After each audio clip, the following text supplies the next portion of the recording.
Hey guys, welcome to the HYM podcast, the podcast talking about all aspects of motorsport, from four wheels to two wheels and everything in between. I'm your host, Nick Yellowly, BMW factory driver, and I'm joined by my fellow Brummie and host, Jake Hughes, Rocket Venturi Formula E reserve driver, and also producer Alex Murley, ex-World Supersport rider. How we doing, boys? Pretty good. All good. Yeah, looking forward to today's episode. We are basically undoubtedly the world's best go-kart driver ever to live. He's also competed in Formula Renault, Formula 3, and won a championship in Formula Renault along the way as well, before now being a factory driver for McLaren in world of GT racing. So here to talk about that and just generally chat a lot of rubbish with us lot, it's Mr. Ben Barnicoat. How you doing, mate? All good, thanks boys. Thanks for having me. Looking forward to it. Nice little intro from yourself there, Jake. Made me sound half decent. It's true though, isn't it? It's true though. Maybe not best go-karter in the world, but I've won a race called Kartmasters a couple of times, so that apparently gives me a bit of credit. How many times is that now? We're trying to figure it out. Is it 9 or something? Yeah, 9. No, only 9. You going for 10 or what? Well, everyone, I was quite content with 9 in all honesty, because I kind of achieved the record, done what I wanted to do, and then everyone's like, "Oh, you need to go for double figures." So I think double figures. I'm going to leave it. I'm just going to leave it for a couple of years and then see if I've still got it with old age. And old age. I've got a good excuse to get out then if I have a couple of years off if I don't win it as well. Is it Simo the one below you, Mark Simpson? E7, yeah. E7, so I was joined. The last time I did the event was 2019, and I was joined with him on 7. So I entered in 2 classes because I'd done it before where I won 2 in one day, but the theory behind it was more that it doubles my odds of getting the record, and then I won them both, and it gave me a bit of a break. So yeah, it was good. Worked out. I don't think anyone's ever catching you. No. Well, he probably thought that. So you gotta. True. It's just nice to have it while it lasts. I think it'll help now as well. Like obviously, all the boys are going in single seaters so early that that should give me a bit of cover. Yeah. So kind of like bringing it back into karting, sort of the beginning. How did you kind of get into karting? So I was lucky that my parents have got a little bit of land at the back of our house, nothing major, just like 3 acres. And to be honest, I had like a little quad and a little grass buggy, and I just used to love rising that around the field, kind of a bit of a petrol head from a young age. And then went on holiday to Cornwall and just had to go on a rental car. And, I already, like I say, enjoyed driving stuff. Had to go on this rental car. I was like, wow, love that. Kind of came home, looked it up on the internet, and off we went. Rest is history. Went to PFI, which, funnily enough, my dad now runs and owns. Bought my first kart from there, and just whatever happened. And when did you start? Like, what age did you start? So I was 8.5. 8.5. My first proper year of karting was 9 years old. So I did August 2005. Did like my test, first few clubbies, and then 2006 was my first proper season of doing a championship and stuff like that. So that's funny because I'm obviously older than you. I'm 30, and we started in the same year. I didn't race in karting. Yeah. I started end of 2005. Jake probably with his GCSEs or something as well at that time. I don't know. Mate, I was. I was doing IB, mate. I was a step above A level. Racing wasn't even on the radar for you. No, it weren't. No, but I remember coming into it. I started in easy kart, but I remember coming into Super 1 in 2011, and like at that point you were properly. I think you were doing KF3, maybe. Yeah. On the top kart or something. Yeah, that was it. That was my first year racing steps driver, so I was going for the title against George, and Callum O'Keefe won it that year. So yeah, that was that was a good year. I won my second GP that year as well. Already at that age, I hadn't even started racing at 15 or 16, and you've won 2 GPs at that age. I just remember coming into the paddock, and you kind of had like this.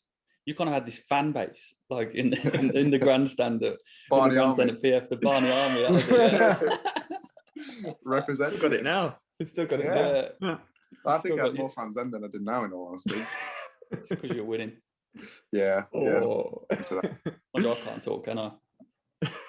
So, with the karting though, you've raced some big names. Or you came up with the era when you were, racing with Verstappen and Leclerc and George. Obviously, was Albon around that at that point as well? Yeah, so you kind of, it's a tough one, isn't it? Because wherever you are, you always feel like when you're in there and racing it, you're against like some of the best people it has been for a while. But yeah, luckily enough, from the age of 12 to 15, like my kind of prime karting career, raced in the UK to start with before I took on international competition. Was going against Alban.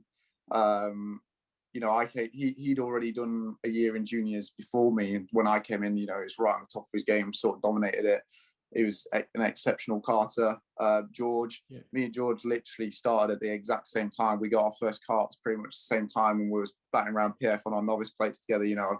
Near enough did my whole career with him until I went to GTs, and I think he did all right. Can't remember what he's up to now. No, I don't know either.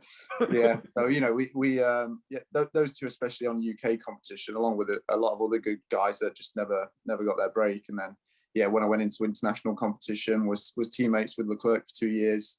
Got a really good relationship with him. And the year I became European champion was going head to head with Max, and had a few hairy moments with him. Yeah, Great, all got a bit impressive. You beat him to the European Championship, didn't you? Yeah, well, so it was me and him going into the final round, and we actually had a crash, and that he appealed it and lost the appeal. So he raced under appeal because he pretty much put me on my head, and he got disqualified after the event. So I ended up winning it, but had he not have raced under appeal, he wouldn't have won it anyway, kind of thing. So that deserved a title then, that one. Yeah, it was kind of one of them. It would have been nice. Oh yeah, that was the highlight of my karting career, really, to win that European champion. It was my first year in seniors as well. Won the British that year also. So yeah, that was probably my best year. That was 2012. Yeah, 2012. Yeah, seems still like in karting. 2011 as well. You picked up McLaren, didn't you? Yeah, so that's it. So it was actually at the end of 2010. So that year was my second year of juniors. Just moved to Mick Barrett Racing, who were the team at the time that just literally won everything the year before with Alban. My dad kind of, Barrett's have always renowned for being one of the best, if not the best team in the karting paddock. But they do kind of charge pretty highly for their services. So my dad really gave me everything that he had, emptied the bank, and put me there for a year, and it really paid off. I had a great season. Went head to head with Dennis for the title, who was heavily funded by the Racing Steps, and I think going against someone like Jake with such a difference in budget kind of just opened a few eyes. And was lucky enough to be picked up by the McLaren F1 Young Driver Program and the Racing Steps Foundation all at the end of 2010. So that sort of where my career took off, really, at the end of that season. Yeah, I mean, having an opportunity like that at such a young age, obviously you've got to produce the results in karting like you did do. But then do you think, fast track you into your career? Obviously, Formula One's the main game or main aim, and you want to, be racing against the people that you've been racing against. You've name dropped Leclerc and Verstappen and whatever, but they got to F1 for whatever reason. And what people don't see or don't realize is, actually, there's so many people that maybe could have had they had the right break. Yeah, for sure. I mean, look, I have no doubt about it that had it not have been for the Racing Steps Foundation and McLaren, I would never in a million years have made it as a racing driver. I would have simply been a professional karter. I would have been driving for the PFI karting team. That was, to be honest, that was already my plan during 2010. My dad, like I said to you, my dad gave it his all to kind of give me my one chance, and that year was literally it.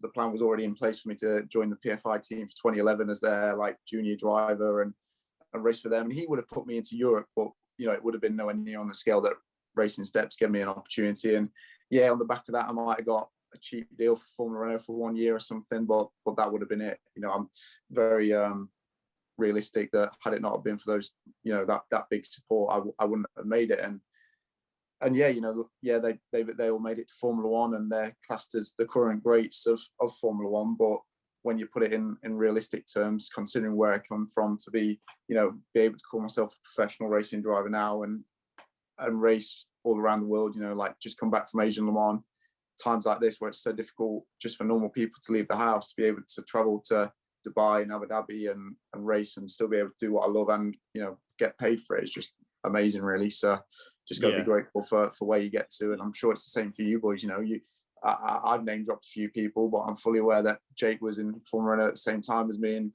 raced against the same people, and you've raced against even, you know, more mature names. So, you know, I think we all probably have the same, you know, we're all three of us are good lads. You know, I'm sure we have the same thought on it. Well, I think we always go into it where maybe not from the first level in karting, but it's definitely from your sort of end of your karting career to first year of karts, you've kind of got Formula One in mind, haven't you? Most of us have. It's like, it's just natural, especially if you're given the chance, either family, sponsor, in your case, Racing Steps and McLaren. That's the goal. But I think, like you say, when you put some context to it from where, you know, yourself, speaking about myself and Nick as well, where we all came from, it's to be able to race and earn money and race around the world. It's like, I think, I don't want to say you would have snapped someone's hand off if they offered you that when you were still in karting, but you probably would have. Yeah. It's a tough one to answer, in all honesty. I was actually having this conversation with someone yesterday that 2014 and 15. In 2015, the only reason I knew about sports car racing is because my driver coach at Formula Renault, Matt Howson, was driving in LMP2 with KCMG. But other than that, I literally had no idea about the world of sports cars and GTs. And it was only sort of at the end of 2016 when the Racing Steps said they were coming to an end that I even sort of discovered the world of GT3. And that's the same year I did my first Blanc Pan race. You know, the goal for me was very much to, well, you know, I'd always said that I wanted to be a Formula One driver. But like I said, Jake, if they said, look, you know, you're not going to make it, but we can still make you a professional driver, of course you would have taken it. Because at the end of the day, it's still got four wheels and engine. Everyone's going to try and win it as well. And the buzz from winning, I'm sure, you know, it's not Monaco or whatever, but you still, when you win and you beat everyone else and you've done the best job you can, it's still just as good as a feeling inside. Yeah. I think that opportunity, obviously, that RSF and McLaren gave you to even go into cars, like you won a championship. I think it was the year when we raced together as well. And then won races in F3 as well. And I wonder if they didn't give you that option, if you look at it from the point of view, if they didn't give you that opportunity just to win those races and that championship, you wouldn't have been able to walk straight into a factory seat, so to speak, with McLaren. Yeah, of course not. You know, I was very, all those opportunities to win those races wouldn't have been there without the support of the Racing Steps Foundation, especially. And yeah, of course, I wouldn't have been able to walk into a factory seat. It doesn't matter how good enough you are. If you haven't got a good reputation to go with it, you're never going to be able to sort of do anything, you know. So yeah, you're exactly right. Nice. And just for the viewers, Ben, could we just explain what the Racing Steps Foundation was? Because it folded a couple of years ago. Yeah. So, you know, it was set up by a man called Graham Sharp, who, you know, was a successful businessman.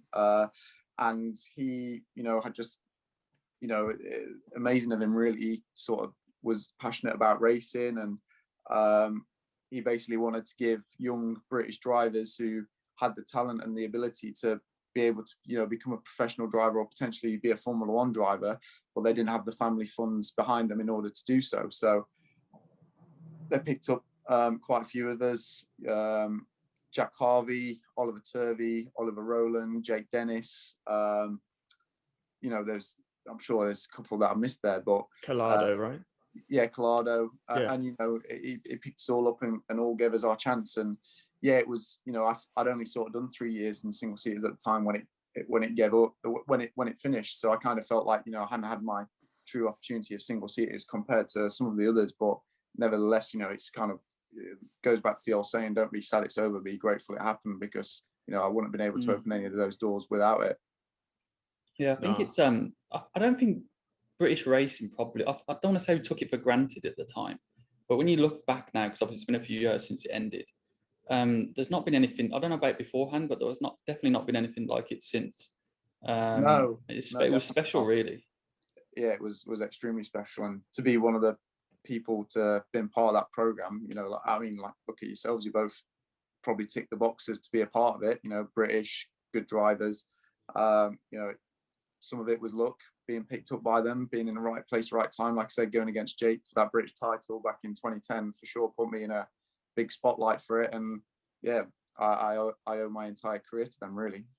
It's a difficult one, isn't it? Because actually, I had some conversations with Derek, who ran it at the time. Yeah, that's it. Because I just come in to cut. Yeah, he managed the program, and I came in. I was a bit too old, actually. It's basically why I didn't ever get a shootout or anything like that when we had the conversations.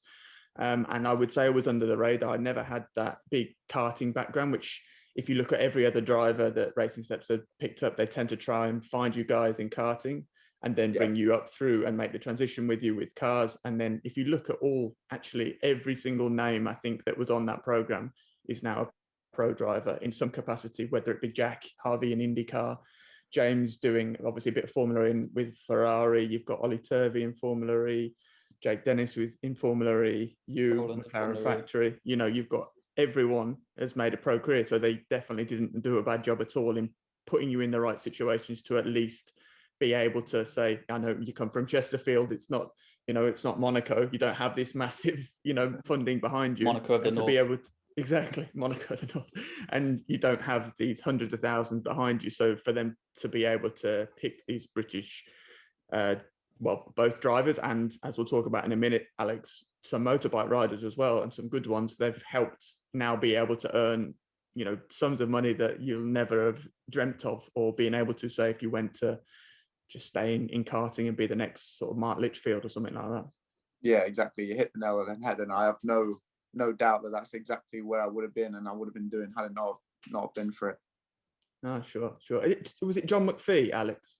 Yeah, I think John McPhee was the big name who came out of the Racing Steps side of the motorbike side of it. There's already John's doing Moto3, isn't he? Successfully. Yeah. There's also the young British guy, what's his name? Rory Skinner. So yeah, that's it. Yeah. So John's I think he's staying in Moto3 again this year with the Petronas SRT team. So that's the team of Fabio Quartararo from last season. So effectively he's teammates with Rossi this year, John. And then also we've got Rory Skinner, who's in BSB this year. He had a very successful campaign in British Supersport last year, won loads of races on the trot and absolutely fantastic. And now he stepped up into the BSB class with the Factory Kawasaki team. So, it's produced some really good names and really strong riders. Another mention to that is a lad called Dan Jones, Dan was involved in I think it was the final year of the Racing Steps program. And made brilliant progress, and now he's back in British Supersport as well in the GP2 class. So, I mean, on the motorbike side, the same as the car side, I think it did a fantastic job. Yeah, it seems that way, doesn't it? It really seems that way. Great names. It also had the best livery ever seen in motorsport. It did look cool, actually. There was a tenth in that livery. I'm sorry. Yeah. You'd see. I'd see Ben in my mirror, because he would be in my mirror, wouldn't he? And see that red nose, always blue at one point as well, with the yellow helmet. And I was like, oh, for God's sake. Going for a lunge. Yeah, and I was going to that hairpin at Aragon, last corner, and like, oh, yeah, I know he's going for it. Funny you say that, actually. This year, I say this year, 2020, when I did a couple of Formula 3 races and stuff with Carlin, was the first time I've ever driven a single seater without that livery. And that was, just little things like that's odd, because I'd always been, been representing Racing Steps and things, and you just, it was, like, say, such an iconic livery and something that was known to everyone. It did look good. It wasn't everyone's cup of tea. It was a little bit different, but I was just loved it, grateful of it. I think it was good. And how about your two guys' time then in Formula Renault? Obviously, you raced together a fair bit. How was the relationship then? Obviously, you're still mates now, so it can't have been too bad. But was there any good races, good lunges going on, or what? I don't think we ever had any two sort of close pals, did we? It's probably why we're still here talking. I was just going to say that. Yeah, Ben was too far off the road. I mean, in 2014, you had Ben and Seb were like, and Louis Delatraz fighting for the championship, I think, and I was at the back somewhere. Seems like with the wrong team looking back, maybe. But then 2015, we were both in really good teams, and we were getting race wins all through the year with Jack again as well.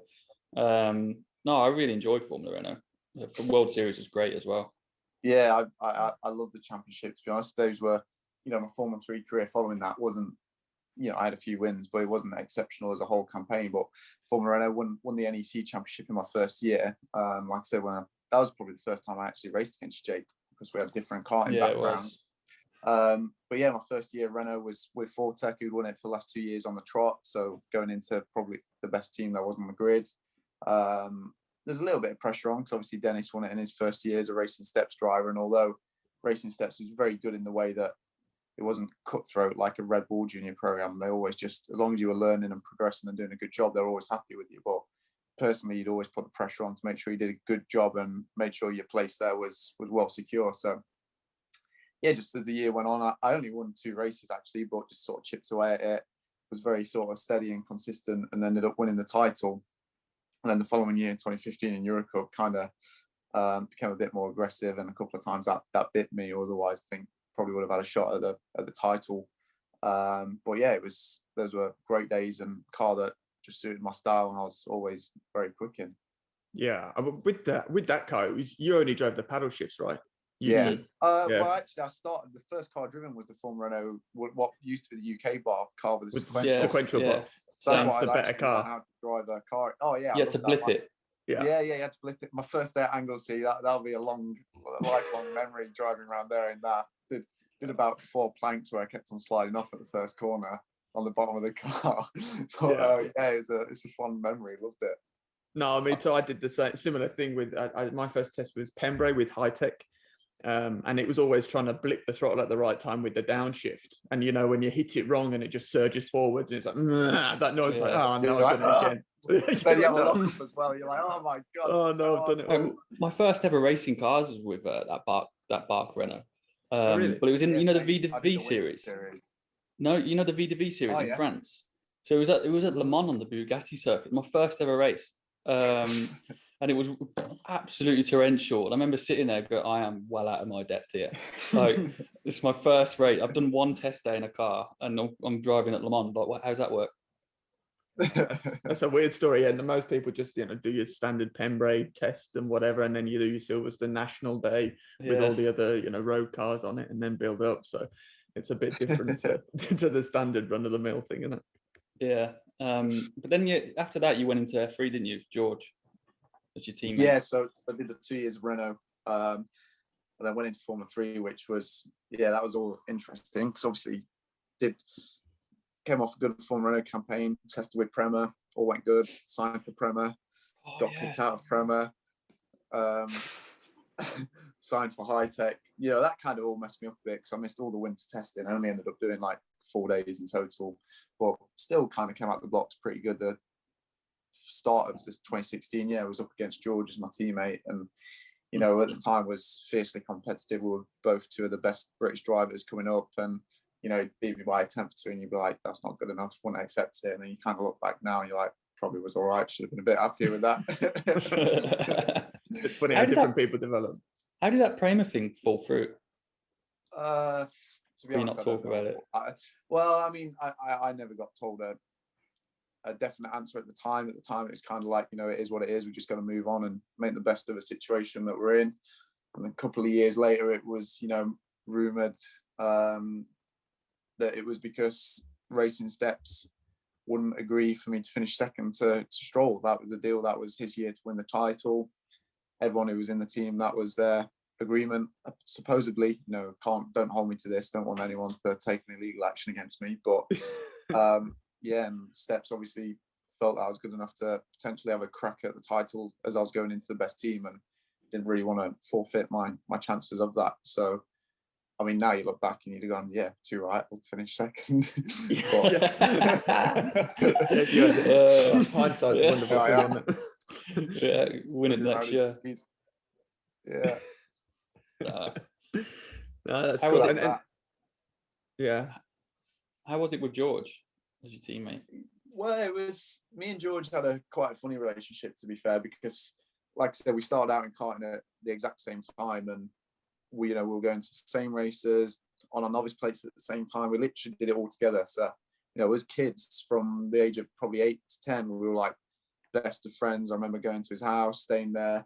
I remember actually when I was probably like 9 years old, he used to live Kings Lynn, was walking around Marks and Spencer's. His mum bought me a smoothie, and I just dropped it and smashed it all over the floor of this Marks and Spencer's. Just well embarrassed, but you know, like that's what we were like. And then Kartmasters 2010 in WTP Cadet, I was winning the race. On the last lap, he smashed me off, and then that was it. We were literally severe enemies from 10 to 15, like hated each other's guts. And then when we moved into cars, obviously matured, and that got kind of forgotten about, and we became friends. And then one of the years when we all did the McLaren Autosport Award together, can't remember if you were in it that year or not, Jake, 2014. I think I was in it the year after with you. I was in 2013 and 15. Yeah, 2014 we did it all together, and we became quite good friends again. So going into Formula 3 with George, he was obviously in his second year. He'd already done a year with Carlin, so it's a good benchmark for me that, you know, knew he was one of the top drivers, and he was coming in with experience, whereas I was coming into it as a rookie. And the start of the year, after the first 3 rounds, I was actually beating him in the championship. So you're like, wow, here we go. Like, you know, I'm knocking on, like, doing some good things here. And then, you know, there'd be the odd little mistake. Like, I remember Red Bull Ring was really quick in qualifying, ran wide on a corner and damaged the front wing. So then he beat me that weekend. So, you know, but I was there or thereabouts. But then my Formula 3 career sort of took a bit of a turn. We did a race at Norris Ring. All 3 of the high-tech cars were struggling like mad. I tried to overtake a guy in a race. He tried doing me back at the next corner, ended up in a big crash, destroyed the car. And then my season was never really the same from there. Just struggled to get speed out of it. And that was kind of the end of my single-seater career, really. That and the racing steps came to an end at the same time. Yeah. So it was all kind of, you know, it was a bit disappointing the way it ended after my single-seater career, having such good momentum for the first, you know, say 90% of it. It was only the last 5 rounds of FIF3 where I really struggled, and you know, it was and in some ways that made it even nicer when I came back in 2020 and did the little bits, because it was kind of like, oh, I'm not that bad at this as I was kind of, as the team were telling me back at the end of 2016 when I was not doing very good. Yeah. Oh, let me guess, was Ollie giving you some? Well, it was just, you know, like, yeah, there was him and driver coach and the chief engineer all saying, you know, you're doing this wrong, you're not doing a good enough job. And yeah, it was fun when I was I did Mugello in Euroformula this year, and the driver coach from the team was actually at Mugello driver coaching another driver. I was in the queue for the rental car with him, and he was like, oh, you're looking forward to getting back in the car? And I'm like, well, you know, try and do my best. Obviously last time you were with me in one of these Formula 3 cars wasn't very good, so see how I get on, really. And I managed to win the race, so yeah, that's a bit of a middle finger to him. Yeah, exactly. And then that was the transitional year, wasn't it? Because like you say, RSF kind of finished. Yeah. And I guess that kind of put you out of single seaters because of financial reasons. Yeah. And then GT came about. Yeah, so the end of 2016, obviously the logical thing for me to do would have been another year in Formula 3.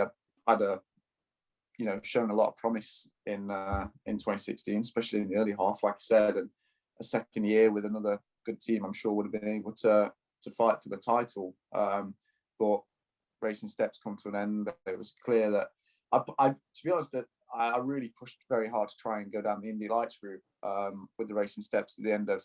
I was like, yeah, I agree, it's coming to an end and blah, blah, blah, but can you please just kind of give me this one last chance to have a shot in single seaters? I understand Formula One's an unachievable goal at this point with only 1 year left of your funding.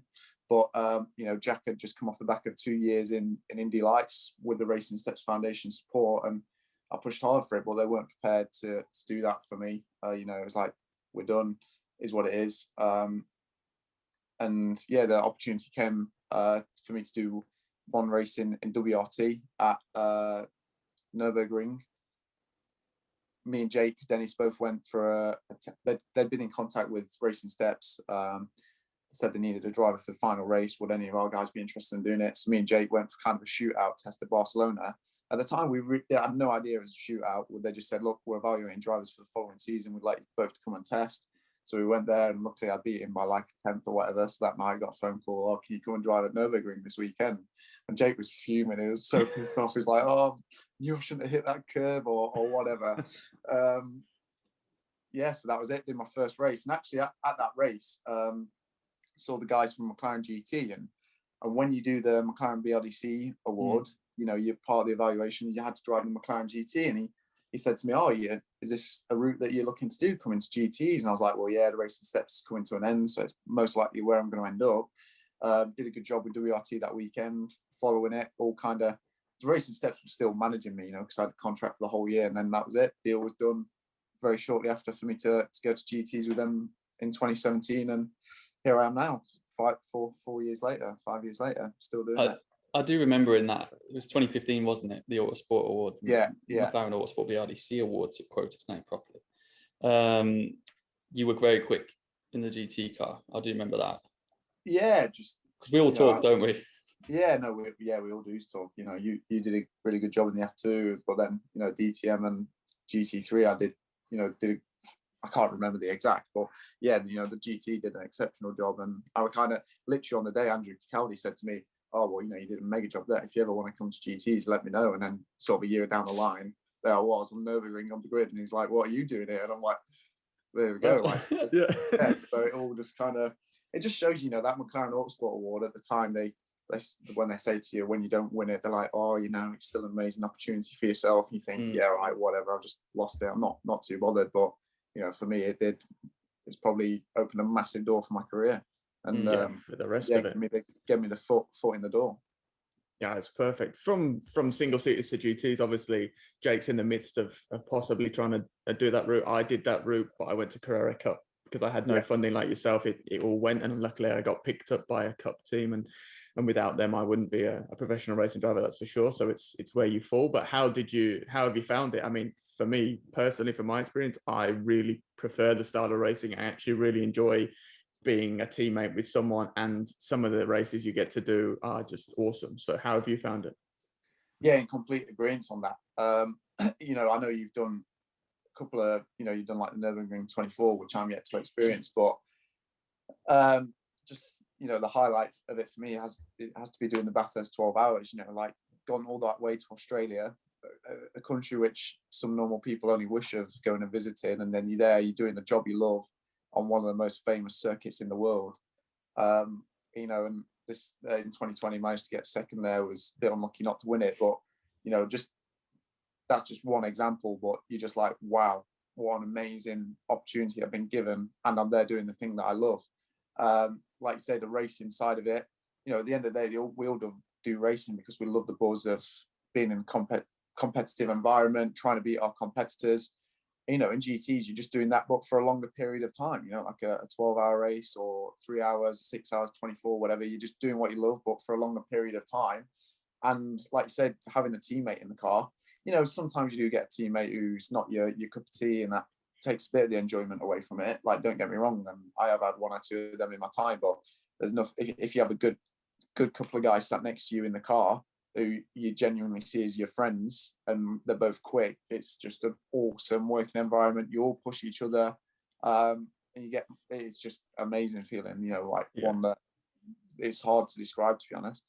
Yeah, until you've actually done it. I think people that come from the single seater of chasing F1, they don't quite understand how much fun it is. And like you say, I've really enjoyed that. We've raced a little bit, actually not on track, but we've been on the same track at the same time, whether I've been in a Pro-Am or you have. But hopefully we get to hack a little bit more later, because again, it almost reminds me a bit more of karting, whereas unlike single seaters where you can't really follow and get in the mix so much, you can really get close and pressurize someone. And it's like a massive, the longer races particularly, even if it's only 6 hours, it's like a chess game. And you're trying to figure out, which driver is in the car now? Is it, say, Ben, or I know you shared the car with like Lewis Williamson, who I've raced against as well before.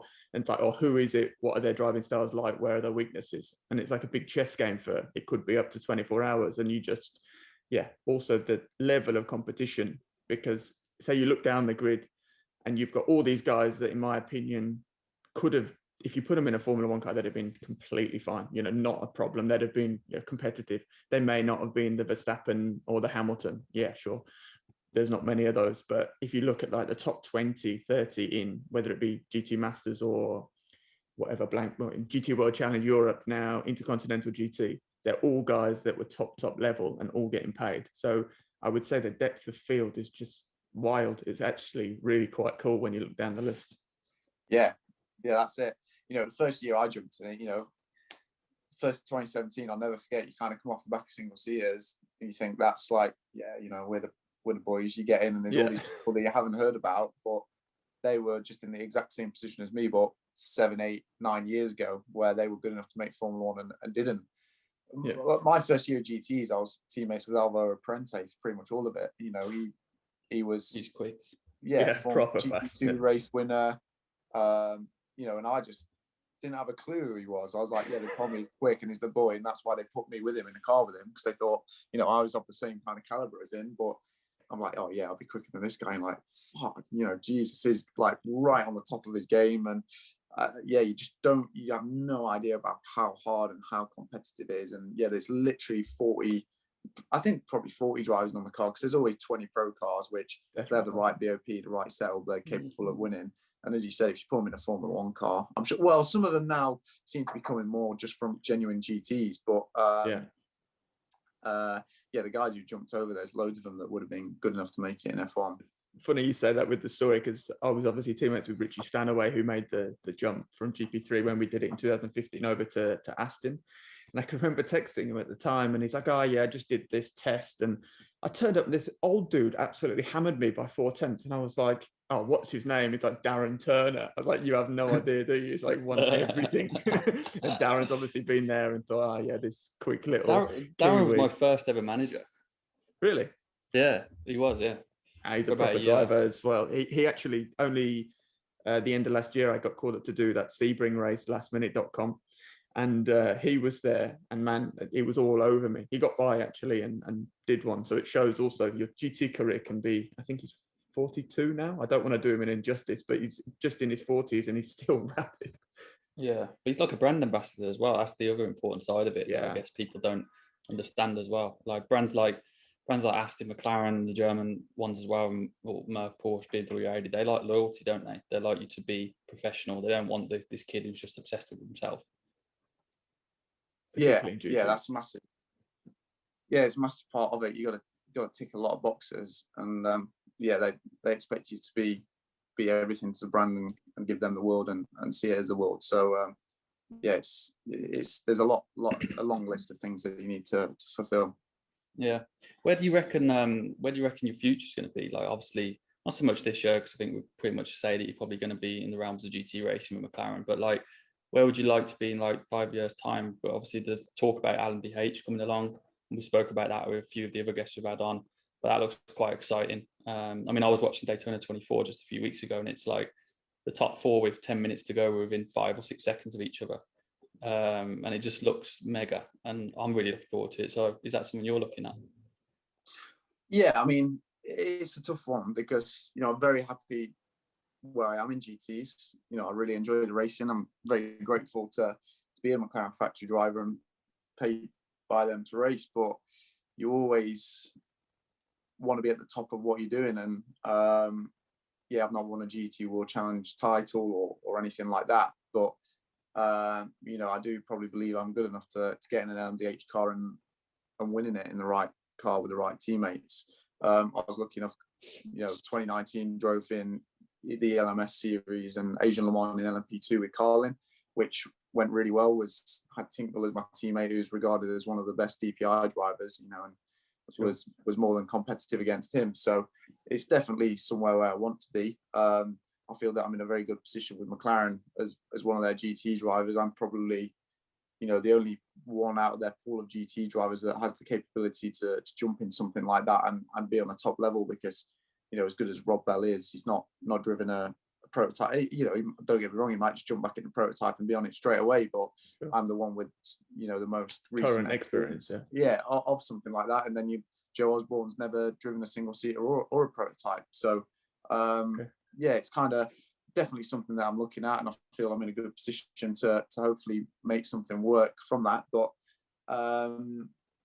you know, it's that'd be great to achieve it, but at the same time I'm enjoying what I'm doing. So as long as I can keep racing something and be at a high level, I'll be happy. And, you know, then you always look at Formula E. Take someone like Jake, for example, Dennis, someone that raced against quite competitive in relative terms, did a few years in GTs and was still able to successfully make that jump into a Formula E car. It always makes you wonder, what if, you know, you just need to be right place, right time, get the right opportunity, and it could all click. So yeah, just keeping options open. Wasn't the talk about McLaren, because obviously you're contracted with McLaren and you'd obviously like to stay there, I guess, for the foreseeable. I think I read somewhere that they were looking at both LMDH and Formula E. Yeah, exactly, which you know, is good for me.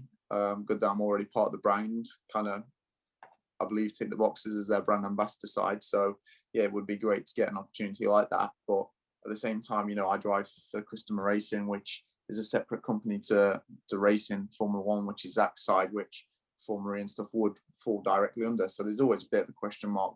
You know, I know we're all one company and all one brand, but it is very much we're Customer Racing and that's Formula One. Different money, so, yeah. So that would be the only, say, speed up in the way. But you know, I have a good relationship with Zach, and I'd hope that we could open an opportunity there. And then, you know, it's all down to taking your chances, isn't it? If I get a test or anything like that, you just got to nail it on the day and show that you're good enough to be able to do something like that, because they're never going to employ someone who ticks every other box other than being able to deliver the goods. Yeah, rock up and do it. I mean, you've got a good shout. If they were to do it, it's all hypothetical. It's the same, I think, with every manufacturer. Really, they have to be looking at it. We've talked about it with a couple of guests. It's a very viable financially thing to be doing, particularly with the launch of GT Pro in IMSA, whether that comes to GTE. Obviously, that would be good for the likes of all three of us. Just because more customers will buy cars and we'll be able to race for them. But with the LMDH thing and McLaren, obviously Zach has a co-ownership or ownership completely of United, who are already doing LMP2. So they already have the experience and maybe the infrastructure to do an LMDH program through one of his teams with McLaren. Yeah, exactly. You know, you can't answer any questions on his behalf, and truth be told, I have no idea about what the plan is. But you know, it's always just trying to make sure you're in the shop window at the right time for these opportunities, which is why, you know, as much as I do enjoy driving GTs and loyal and completely committed to McLaren for the moment, it is good to get the odd opportunity to do a race in a P2 or a little bit of single seaters like I did last year, just to show that you can still do the job in different, you know, it's not like I'm not just limited to GTs. I can jump into other things and still do a good enough job when it's asked of me. Do you miss it? As in, like, because for me, sometimes I mean, I've been not in anything particularly single-seater orientated apart from a few days in the F1 testing, but that's not race environment. Over a lap, for sure, and I'm happy to admit it, it's more fun when you are going through the corners at, you know, ridiculous speeds, like turn 3 flat in a Formula One car is 260 k's an hour, which is just mind-boggling, and they're trying to rip your head off your shoulders. At GTs, it's a different type of enjoyment. So for me, I missed the one lap sending. Exactly, I missed the one lap sending just for that peak performance. But then I prefer the racing in GTs. Was that something that you really felt when you went back from your GTs now current job to, say, single seaters with GP3 with Carlin last year and your P2, that you thought, oh, wouldn't mind a bit of this again? Yeah, P2 I really enjoyed, because you've got that high downforce, high speed, that buzz of a single seater car over one lap. And then the racing, you know, it's a long endurance race, and you know, it gives you a lot of opportunity on strategy to say if you start on the back foot to get it back. So I did really enjoy the P2 stuff. GTs to drive over one lap, I still enjoy it. It's just a different challenge, you know, like, yeah, the speeds aren't as high and stuff like that, but you still have to put the car on the limit to get the most out of it, which, you know, at the end of the day is the same as what you kind of do in a single seater. Thing that I miss about single seaters is just having your own car and having. Hello. Hi, darling. Just later, if that's okay, mate. What 30 minutes? Perfect. Spot on, boss. Thank you. It's a highly professional production. This isn't it? It's because he's got maids in his house, you see. So it's just the cleaners come in. Yeah, this ain't no hotel. We'll leave that in.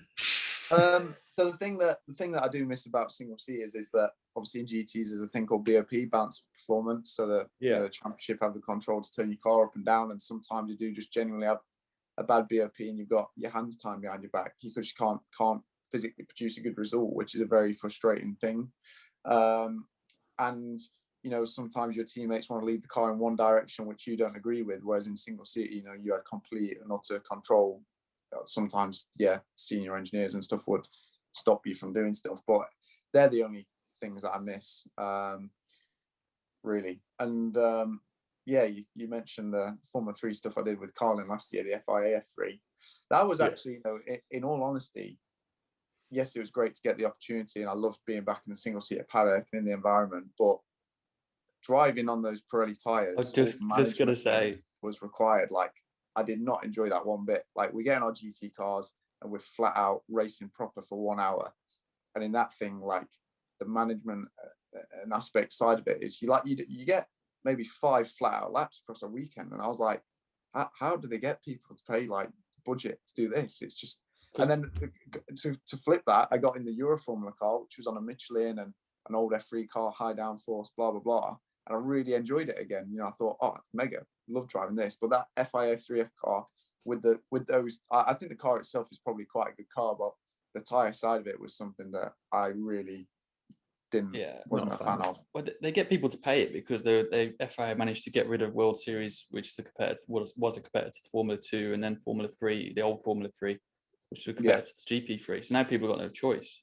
Yeah, exactly. Which is a shame, and I feel, looking back on it, I was lucky to drive the old FIA 3 cars. It was like high downforce, like flat out 35 minutes, giving it everything you got, because that's certainly not what it is now. And in all respect to the grid of last year, my second race at Silverstone, I was qualified top 10, was fighting in the top 10.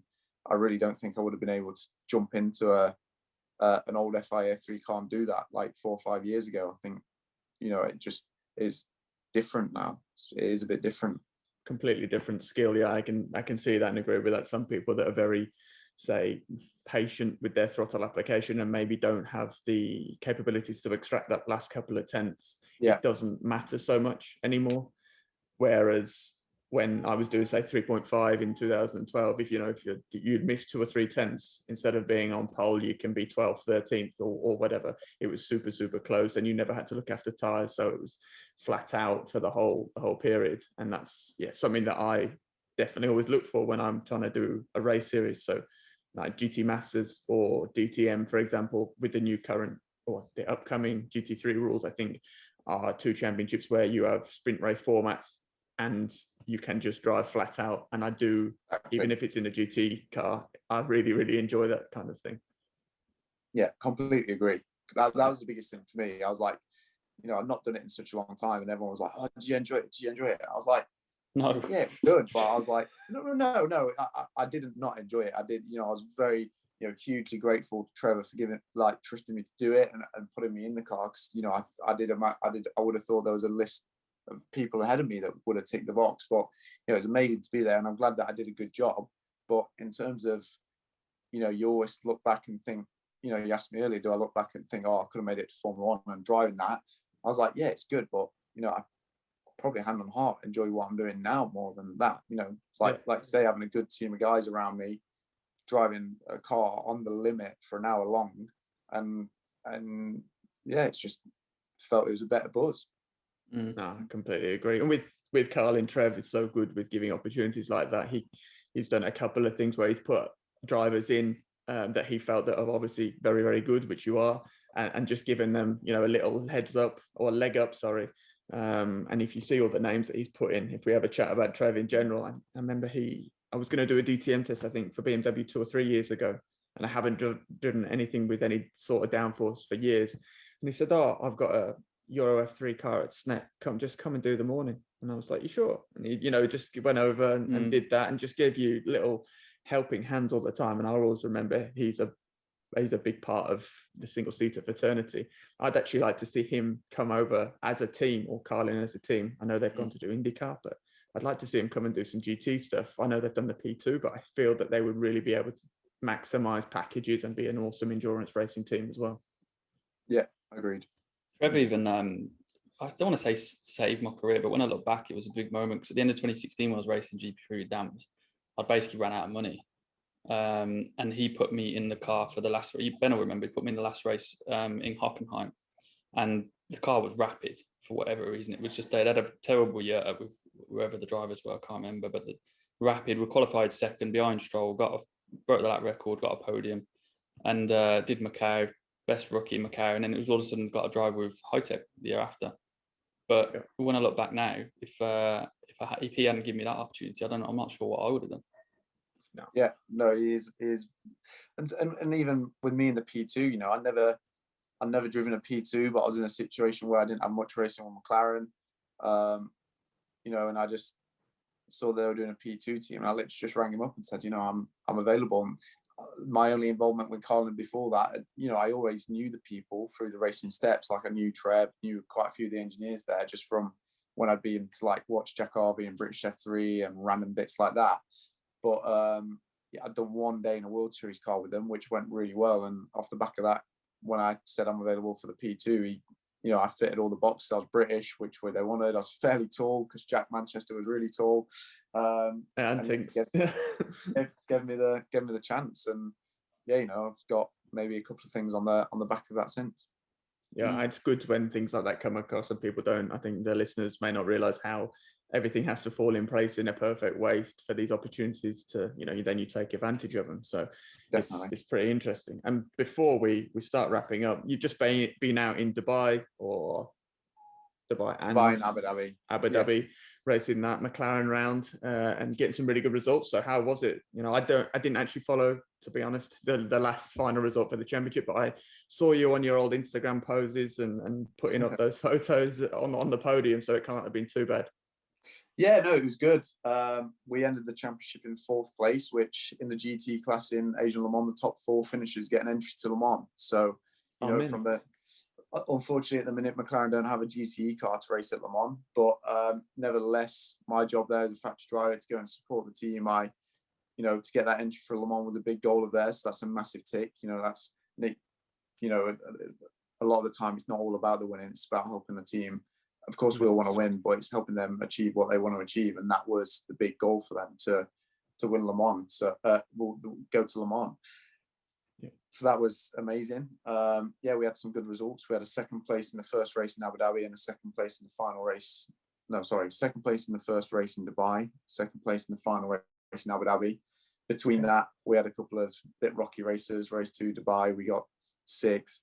Bit of a bad strategy call, but you know, at the time, 4-hour race, you're given an opportunity on a full course yellow, and if it worked for us, would have won the race quite easily. But this time it didn't. We still got 6th, pretty good result. And then unfortunately, the first race in Abu Dhabi, Brendan, the amateur driver in our car, who was an exceptional great guy, just literally no fear at all, just loves racing. So it's been a blast working with him. But he had a bit of damage, hit a car on one of the opening laps, and we ran with damage for the rest of the way, and we only managed to scrape 1 point. I made the point about BOP earlier. The Porsche was untouchable in Dubai, also very strong in Abu Dhabi. So realistically, to finish top 2 in the championship was always going to be really tough with that. But you know, we could have got 3rd, so it's a little bit disappointing not to leave there with 3rd in the championship. But hey, like I said, we've still got the entry to Le Mans and some great results, and we all had a good time. And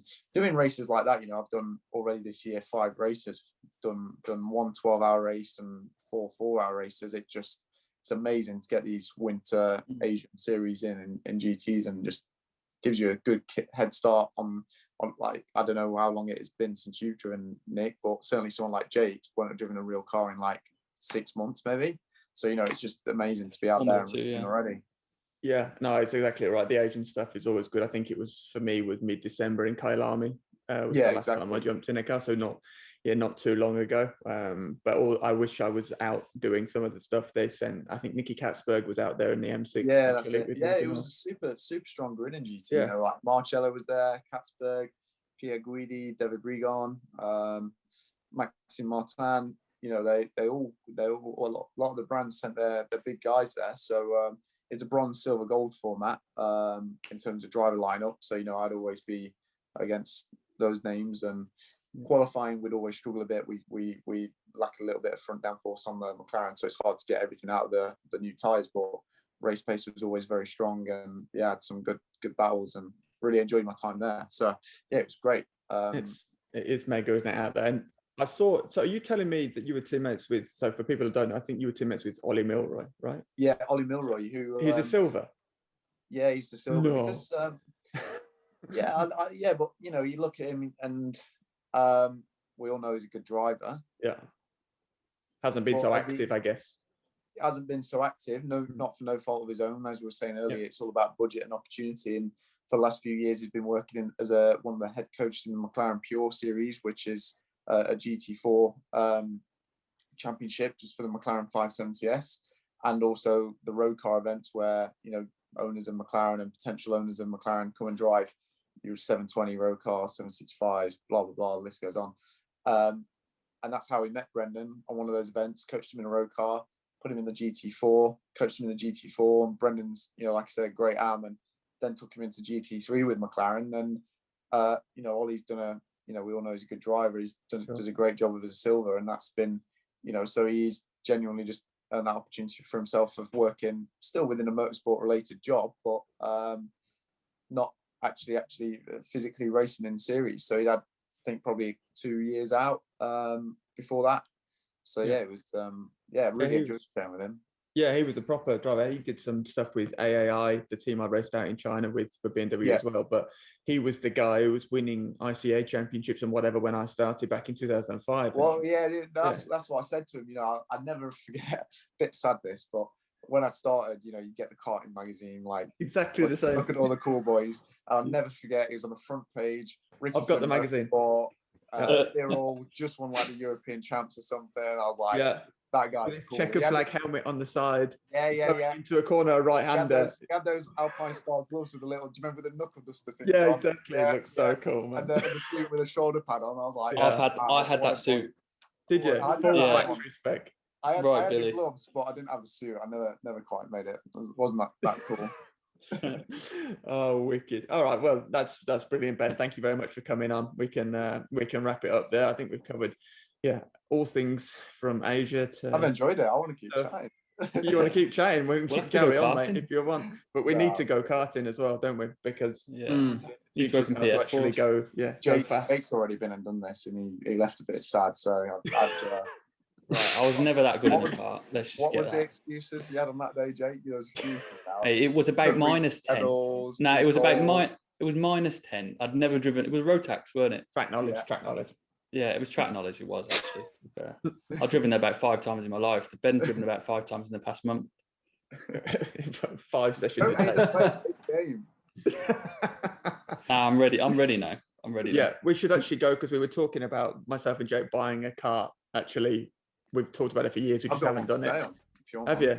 Mates race or what? Take off your own 200 quid. Yeah, 100. Come on. This could be dangerous, couldn't it? This could be dangerous. We need to do that. So, anyway, nice one. Thanks for coming on.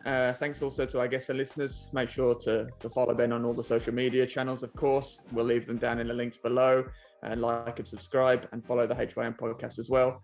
Again, thanks, Ben, for coming on. Really appreciate it, mate. We'll have to get a vlog going when we get those up and running. And cheers, Ben. Get out on the old go-karting track.